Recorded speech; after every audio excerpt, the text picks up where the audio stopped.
The Italian Wine Podcast is the community-driven platform for Italian wine geeks around the world. Support the show by donating at ItalianWinepodcast.com. Donate €5 or more and we'll send you a copy of our latest book, My Italian Grape Geek Journal, absolutely free. To get your free copy of My Italian Grape Geek Journal, click Support Us at ItalianWinepodcast.com or wherever you get your pods.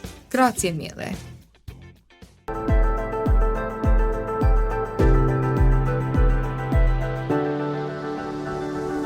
Welcome to the Italian Wine Podcast. I'm Cynthia Chaplin, and this is Voices. Every Wednesday, I will be sharing conversations with international wine industry professionals, discussing issues in diversity, equity, and inclusion through their personal experiences working in the field of wine. If you enjoy the show, please subscribe and rate our show wherever you get your pods.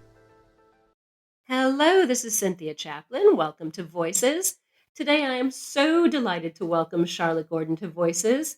Charlotte's been in the wine business for over 10 years, and she was recently shortlisted for the IWSE 2024 Emerging Talent in Wine. She's currently the Brand and Business Development Manager at Moet Hennessy in London. So, Charlotte, thank you so much for giving us your time today. I'm really pleased to talk to you. Thank you so much for having me. I am so excited to be recording my first ever podcast and absolutely thrilled that it's with you. So thank you so much. Oh my gosh, I didn't realize. Podcast virgin. Well, I will be kind. Let's talk about you, not me. I'm boring. You are much more interesting. What got you into wine? I know that you started working in restaurants when you were really young, as I think, a lot of us did that. What spurred you into the world of wine? How did you get into what you're doing now? Yes, so you're absolutely right. So I started back when I was 15 years old as a waitress in an incredible, initially it was a pub, I guess then we called it a gastropub, and then as it developed over time, was lucky enough to have a Michelin star. So an incredible, hospitality environment to have my first proper working job. And I was there until I moved to London, so until I was 19. So the place was like home for me. My colleagues, my bosses were like family, like my mum and dad. They were chef and front of house owners and managers. So really they taught me everything they knew. And as part of that, obviously, came the wine as well. So I don't come from the typical, wine professionals in London are European, far more glamorous than myself, Italian or French. Spanish and have grown up with wine in their culture on their family table at home, and I didn't have any of that. So I guess the first time I was really exposed to wine was when I was 15 at this restaurant or at the pub at the time. And I was just very lucky that our head chef was really kind of clued up on food and wine pairing. So we had tasting menus, which was also very rare for that part of the world in the southwest of England. And every day the tasting menu changed, the dishes changed, depending on what the chefs were foraging, what local produce was coming in.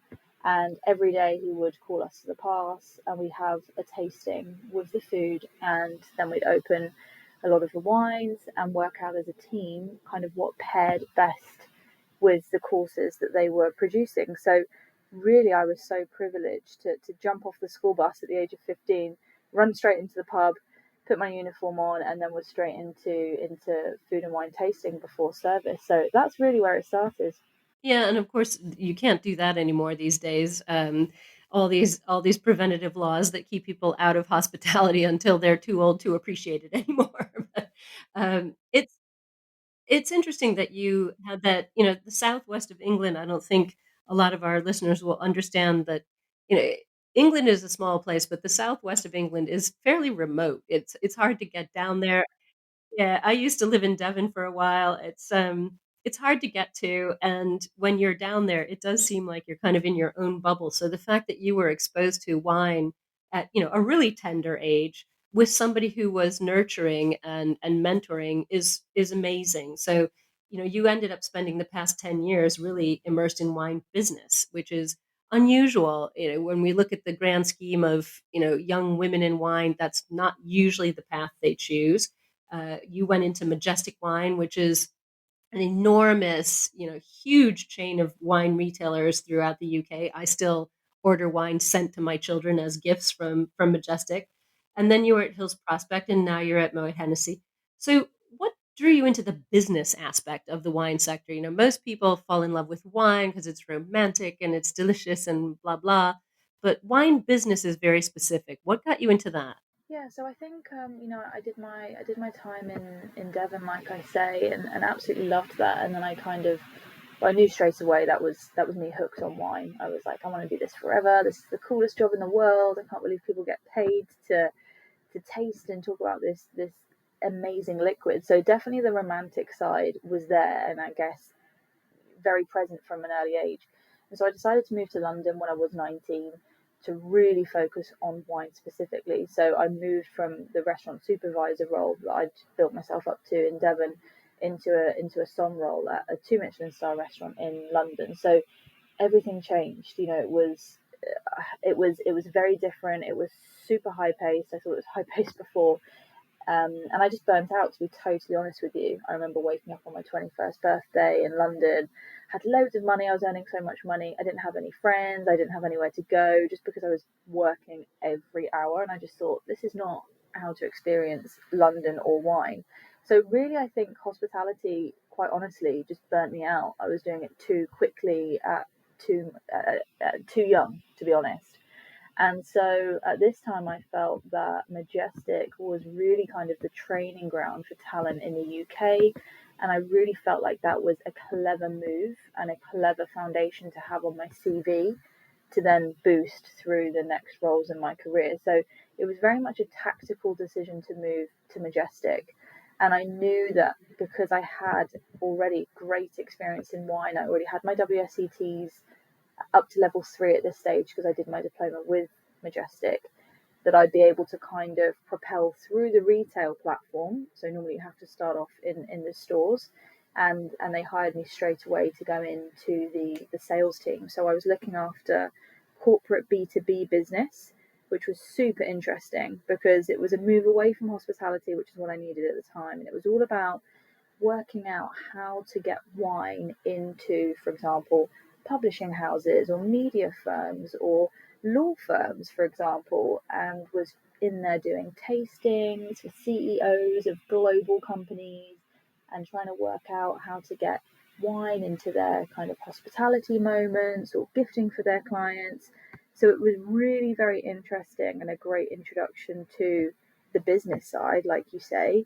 And then you mentioned Hills Prospects, which was my next move, which is, for those that don't know, it's a route to market, and it kind of dominates the south of England as one of the strongest route to market players, and it's fully composite as well. So there I really cut my teeth back in the on trade, so was still as in a sales capacity, but now focused on restaurants, hotels, bars, for examples, and actually learned a lot about other products too. So I learned about beer and spirits, even had to sell water, for example.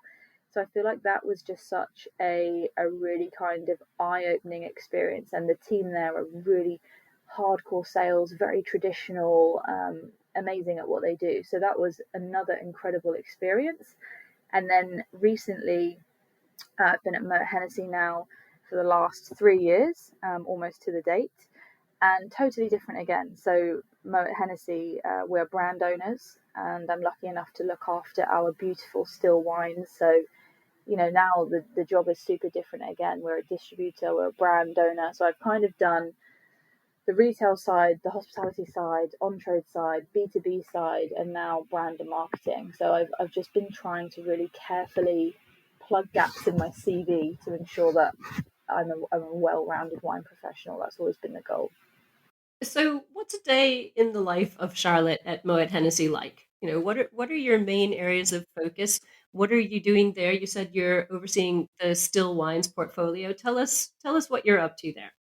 Everything, and everything is a priority.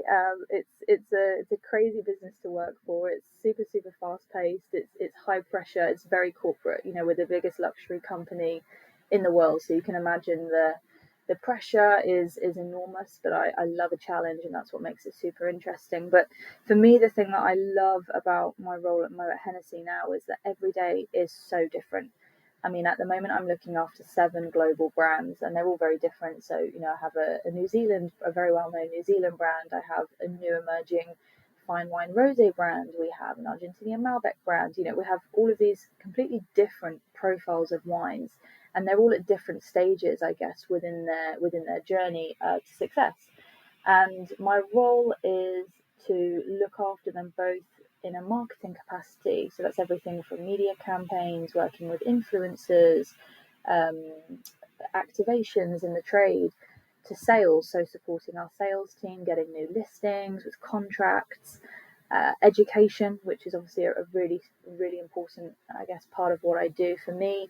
So training our customers, our internal teams, teaching them WSET or just about the brands in general, and everything in between. And the other thing I love about the role is that it's UK wide. So I could be in Scotland in 1 week and then in Devon the week after, on opposite sides of the UK. And also we work with every single sector or channel. So I could be working with an e-retailer in the morning and then talking to a sommelier at lunchtime, and then working on a media campaign with an agency in the afternoon, across different brands. So it's great because every day is so different, even hour to hour is so different, and it allows so much room for flexibility and creativity. So yeah, it's a fantastic role. Well, that is so much going on. That's as you said, it's a lot of pressure. It's you know, that's a huge amount of responsibility in kind of an unmappable situation where everything's changing every day. So let's just talk for a second about being a young woman in the UK wine business. I have 4 daughters who are all in their late 20s, early 30s. And being a young woman in any UK business sector is challenging. I lived and worked in the UK for a long time. It's not always easy to command respect when you're a woman in wine and often the only woman in the room. Hopefully, a little bit less for you than it was for me back in the day. But how has the experience been for you as you came up through the ranks over the past decade, moving through these 3 very different companies? What were the highs? What were the lows? How has that experience been as a young woman? Have you managed to navigate getting people's respect? How's it going? Well, this is a huge question, and really I could talk for hours talking to you about this, and it's really I something that suspected that. yes, I'll try and keep. I mean, as you can tell, I like to talk, so I try and keep it brief. But I guess I've been in London. I think this is my 11th year now, and the industry, the place has changed enormously, and it's still changing, and there's still room for so much more change to come. But I guess in try to keep it as short summary as possible. When I first came, of course, I was 10, 11 years younger as well, so obviously that accounts to how I was acting and behaving also. But I really had to work every hour, every second of the day to command that respect. Like you said, even I famously turned up to tastings uninvited because I knew otherwise I would never get an invitation, just because I was young or a female or English. Sometimes, I mentioned this very, or there used to be a very strong European sommelier culture in London, and actually part of the, I guess, exclusion that I felt was because I was English, which was strange to me because I'm in my home country, but that was definitely a thing.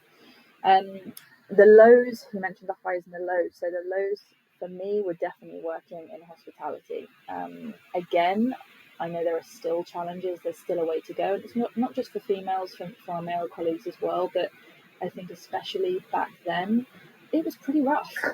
It was really rough. And I think now being a really strong, confident woman, I would look back at my younger self and say, don't do that. Walk out of the room. Don't accept that. This is wrong. But at the time when you are desperate to be the wine queen of London, that was always my goal. I never felt like I could say no or take myself out of a compromising situation. And even though I could feel that something felt dangerous or not quite right, I often stayed because I didn't want to lose opportunities. And as you know, the wine industry is unfortunately an industry that has a lot of gatekeepers.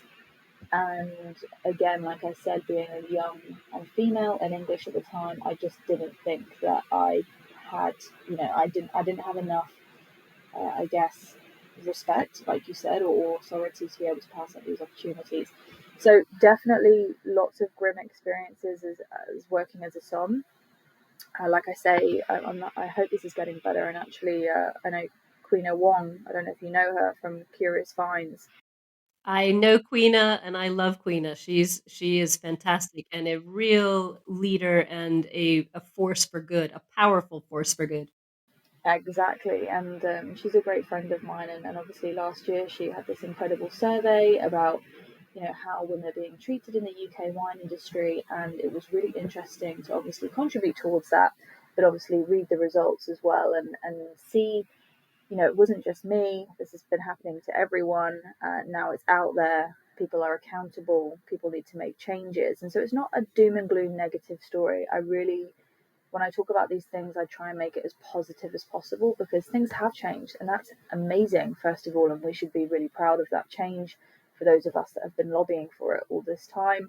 But also, having people like Queena, for example, and being part of that to me is so important to make sure that nobody else goes through some of the experience that I myself had to suffer at the time. And so one of the highlights to flip that and make it all sunshine and roses again was actually speaking with Queena at the London Wine Fair about challenges that women face in the wine industry. And it was so insightful because the challenges and struggles that I felt myself were really different from the women sitting next to me on the panel. I'm not a mother myself, and listening to people that have children in the wine industry and being frowned upon for sampling wine even though we're spitting it out, and sometimes not being allowed into tastings, or even after they've had their child and not being able to take a baby into a room because there's alcohol in it. There were all of these really kind of intricate, I guess, issues that only women would face in the wine industry. So that was definitely one of the highs. And I mean, I could give you 10 more highs and 10 more lows, but we'll be here all afternoon. Are you enjoying this podcast? Don't forget to visit our YouTube channel, Mama Jumbo Shrimp, for fascinating videos covering Stevie Kim and her travels across Italy and beyond, meeting winemakers, eating local foods, and taking in the scenery. Now, back to the show. Well, it's so interesting because I think what you said about gatekeepers, that is a problem that the wine industry really faces. Where we are seeing a sea change. I know myself, having done this podcast and explored this issue in many countries and with many people over the past few years. We are seeing a sea change going. But um, I worked in England in the wine industry, and of course, England is very old school. It still is, and gatekeepers tend to be old white guys. They don't like young women, whippersnappers, and particularly when it would appear that you have nothing to give. You're not French. All of these things. So I think your experience is particularly focused. Kind of if we look at it sort of reverse discrimination, there you are in England, in your own country, being kept out by gatekeepers. It's an interesting take on a problem that I think people like Queena and other people just getting people to understand that there is a problem that needs to be addressed is the first step. So I too was really, really thrilled about that survey. Not about the results, but the fact that the survey was done and people are taking notice. And I live in Italy, which is also a very patriarchal country. So I think just talking about this more, and I love to talk to you, obviously, is going to make the change. So I'm just going to turn our conversation. You brought up the fact that you've done your WSET and how important wine education is. I am a wine educator myself. I'm a WSET educator and a professor of Italian wine and culture. So let's just talk a minute. You've got your diploma.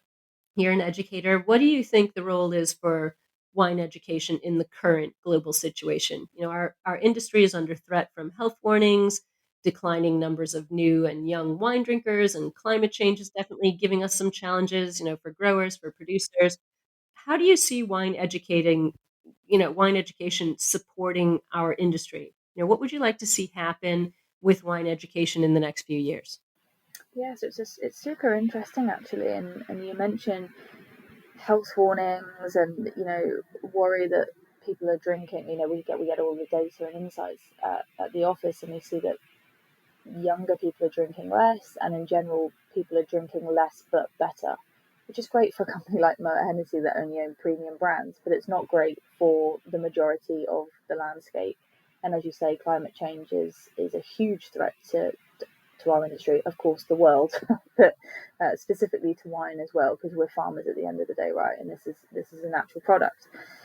So yeah, it's really tricky because personally, I feel super passionate about health and well-being, and working in the wine trade can be quite tricky because most nights a week I'm eating out at, it sounds all boo boo, but I'm eating at beautiful restaurants and having rich food and being expected to drink alcohol and often till quite late, and it's difficult, really really difficult to make sure that I'm exercising enough and getting enough nutritional support and being able to rest in the downtime and be as, I guess, as clean as possible within or around those work moments. So it's something that I'm really passionate about trying to work harder on and trying to help my colleagues and peers as well, because I do think there are a lot of unhealthy people in the wine industry, especially in the UK.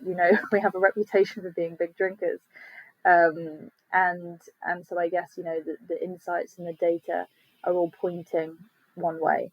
So it's good, and I'm really pleased that people are seeing this and being more healthy and making more conscious choices. However, of course, that then is a risk to our industry. So it's a careful balance. And I think, for myself, I love to practice moderation and balance in general. And I just think that's the message as an educator that I like to give my students and people that are asking me about wine consumption and healthy wine consumption, first of all. And then in terms of education, I guess, in a broader sense, and of course, WSET would be kind of the main global education platform that people and your listeners will know and recognize. And I think WSET is absolutely fantastic. Of course I do. I've loved the going through the qualifications myself. It brings me so much joy to teach them now, but there definitely needs to be a refresh on content, especially I think locally. So, for example, we live in England. We have English wine, and it's becoming a thing, right? And I think we need to do more, not only WSET, but as the UK government. At the moment we're kind of hurting ourselves on the way that we are taxing and implementing duty on a product from our own country. So I think, yes, just being more with the times on current trends. So I don't want to call English wine a trend, because it's not a trend. It's a new thing. It's a movement. Or, for example, you mentioned climate change, bringing that into curriculums and talking about more hardy grape varieties that can deal with these warmer temperatures, like Greek varieties or Italian varieties, and how we can mitigate, I guess, danger in the vineyards in the future. So I think twofold. I think, focus on health and how to be healthier, super important, especially when you're in a position of influence, and also being, I guess, finger on the pulse a little bit more in the wine industry. We are a traditional industry, and I think we can really do with just being able to talk about more modern and current issues and affairs as well. I could give you a hug right now. Actually, you just said so many things that I agree with. It's interesting. I love the fact that you are completely in favor of these sort of health warnings. That makes me really happy. I spend a lot of time with Professor Attilio Scienza, who's our chief scientist at Vinitaly International in Italy, where I live. And he is, in his 70s. He's very, very positive about climate change. He has a lot to say about what we can do. It's not, doom and gloom. And I feel like you lifted up this health warning crisis that our industry is facing by saying, yeah, hey, we should be taking care of ourselves. I think that's a really good message. And using your influence well, as a young woman and a role model in wine in the UK, I think that's a strong message. Use your power well and encourage people to be healthy, but you can drink well and still be healthy. So this is a really interesting conversation. I'm really glad that you're here talking to me today. I'm gonna ask you, in terms of WSET, of which we are both fond. uh, you were saying you feel they need a content refresh. They don't include English wines, which of course didn't exist 20 years ago. Um, and I feel very strongly that they don't put enough focus on Italian wines, which are, a big market shareholder. And, even in Diploma, I think you spend about 3/4 of a day on Italian wines. So what would you like to see Michelle Brampton do with WSET? She's been in charge now for just over a year, I think. Um, where would you like to see it go? Because it is pretty old school. It's very traditional. The wine education is, impeccable, but refreshing the content, what would you have her do? It's tricky, I guess, because I was just listening to you then and I was thinking, well, it's not just English wine, it's not Italian wine here. What about Georgian wine? What about low and no? What about natural wine? There's all of these, I guess, kind of buzz topics at the moment, but they're not a flash in the pan. They are new, or maybe not so new anymore, but they're topics that are relevant now, but they will be for the future. So I don't know if it's Sure. best. Orange wine, amphora wine, all these Yes, things. exactly. So I don't know if it's best to have a kind of like current affairs module that changes annually, perhaps, or because the difficulty is if we just keep chucking in all of these new, I guess, regions or areas of focus, then the qualification is going to become bigger, and I guess that is why WSET have to obviously have the boundaries that they do have. So I don't know if it's worth just having a different area that's refreshed annually, or if they can afford to beef up the syllabus, but she'll work it out. She's a clever lady. She's an amazing lady. So I love that idea. A current affairs module that gets updated annually, piggybacked on top of the traditional education platform. I love that idea. I think we should put that forward to Michelle. It wouldn't be that hard. I think yes, I'm going to put your name with it because I think that's a great idea. And it would give room for, you know, new and emerging talents like you and other people in the industry, different sectors, winemakers, all different people, to have a voice in a current affairs section talking about markets and communication and challenges and all these things. That's a great idea. So, all right, that this podcast was just worth it for that one idea. But, um, let's talk a bit more about other aspects of Charlotte. So I know you also hold a Champagne Academy diploma. I'm super jealous because only people from England and Ireland can do that. So tell us a little bit about the Champagne Academy because you're also an active committee member. What are you doing there? What does the Champagne Academy do, and what are you doing for them now?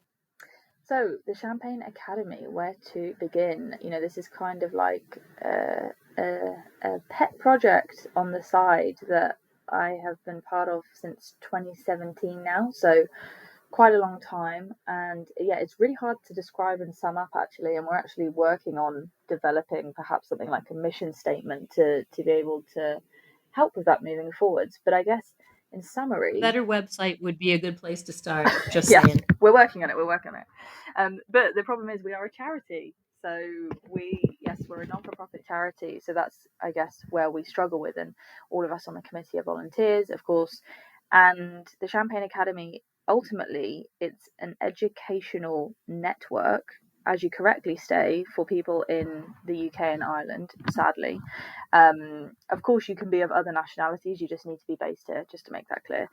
And basically, this was founded in 1956, and we have 16 Grand Mark champagne houses that are involved, and they basically fund every year a week-long educational immersive trip to Champagne. And I've been very lucky, of course, throughout my career, to travel the world with wine. I've been to the most amazing places all over the globe, and actually the neighbouring, I guess, town for us, not too far in France, Champagne, this probably was the best week of my life back in 2017 when I was lucky enough to be picked as a candidate.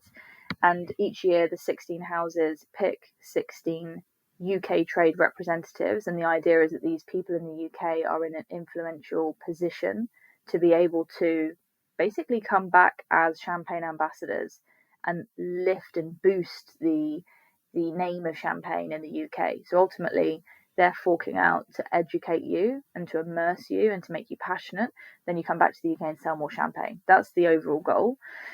But like I say, you get to go out for a week, and it's just the most incredible time. So you might have breakfast at Bollinger, and then you have lunch at Louis Roederer, and then you have dinner at the Veuve Clicquot mansion, and in between you're being hosted and given lectures and tastings by the head of the houses. So it's not just a representative for a brand such as myself.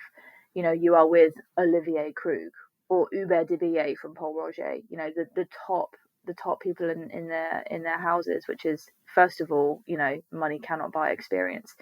And you're tasting wines that don't exist anymore. You know, one of the best memories I have was being at Charles Heidsieck down in the Crayere, and so all the cellar master said to me, "Oh, you know, just grab a bottle, just whatever you want in this, you know, in these caverns under the ground." And I just kind of meekly pointed at something that was kind of dusty and pulled it out. I don't even remember what vintage it was, to be honest. It was, you know, it was like millennia old and the most incredible treat to taste. But you would never normally get to do that. And now I work for the biggest champagne company in the world at Moet Hennessy, and even me as an employee would never get that experience at one of our own houses now. So just the most incredible week.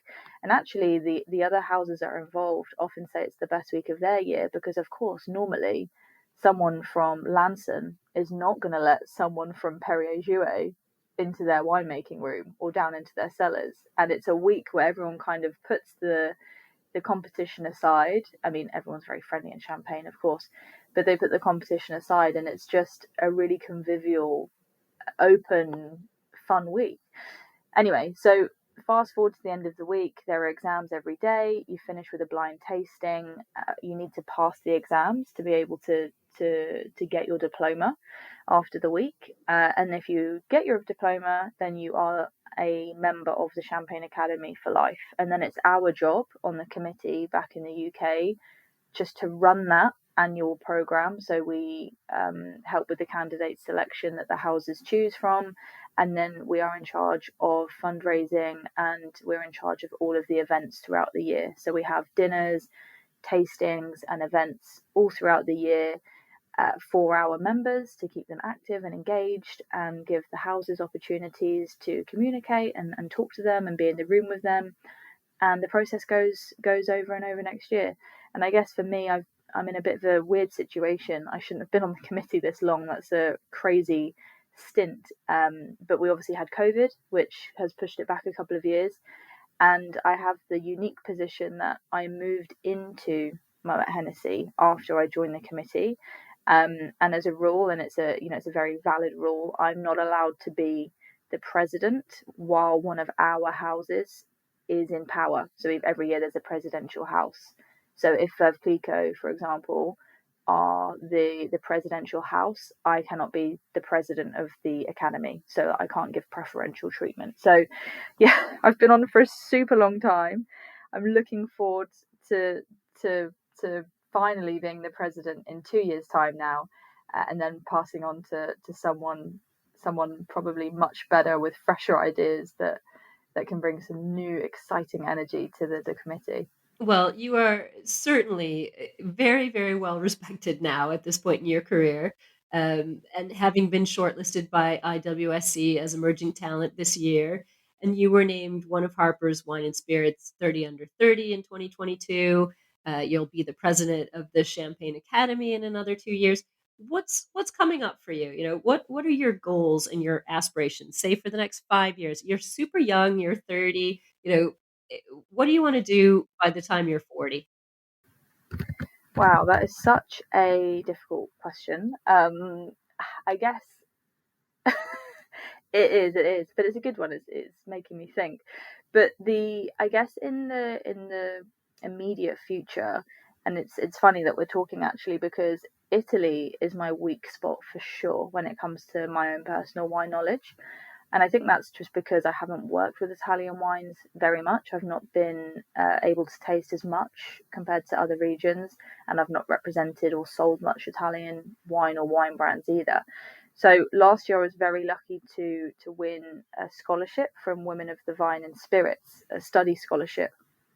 and I intend to use that on the Italian wine scholar to be able to really focus in on Italy as a region, and just keep learning, because I love education, I love learning. So immediately that's how I hope to further my own education. So now we are connected, I will be in touch with you as an Italian wine expert.